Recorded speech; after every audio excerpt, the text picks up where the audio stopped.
all of you. I am Anita Kumari, your computer teacher from CMJ Institute of Education situated at Bankat Motihari. Today I am going to teach remaining part of chapter 2 from class 3rd. Knowing the CPU. Brain of the computer CPU is made up of 3 parts.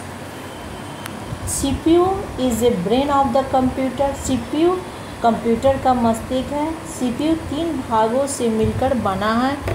First arithmetic and logic unit ALU, second control unit CU, third memory unit. Memory, control unit, arithmetic and logic unit. Take a look at the above picture to understand the working of CPU. ऊपर की तस्वीरों को देखते हुए CPU के कार्यों को समझेंगे.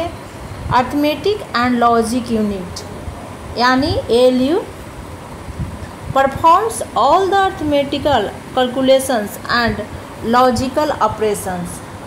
इसका उपयोग अंकगणितीय तथा तार्किक गणना में होता है.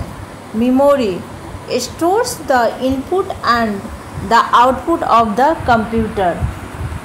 यह कंप्यूटर के इनपुट तथा आउटपुट को संग्रह करने में प्रयुक्त होता है.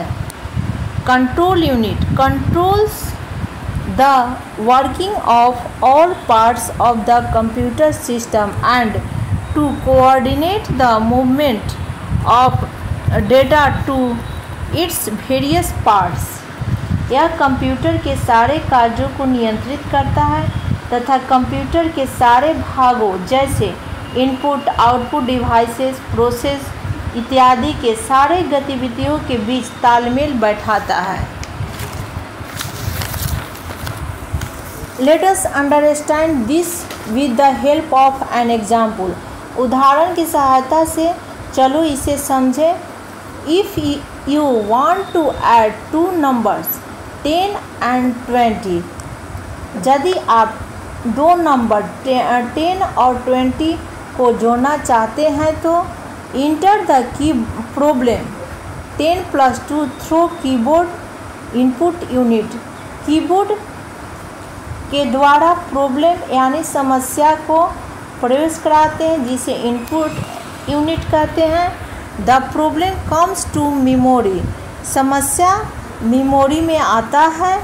Control unit directs the problem and it to ALU. ALU से कंट्रोल यूनिट समस्या से जुड़ता है.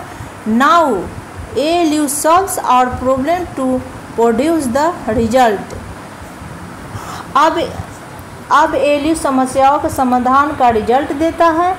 Control unit will now direct the results back to the memory. Control unit अब रिजल्ट को मेमोरी में भेजता है. From memory the result is displayed on monitor output unit.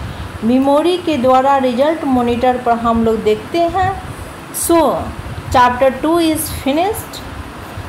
Students आप लोग लेट्स समरी याद कर लीजिए. Thanks.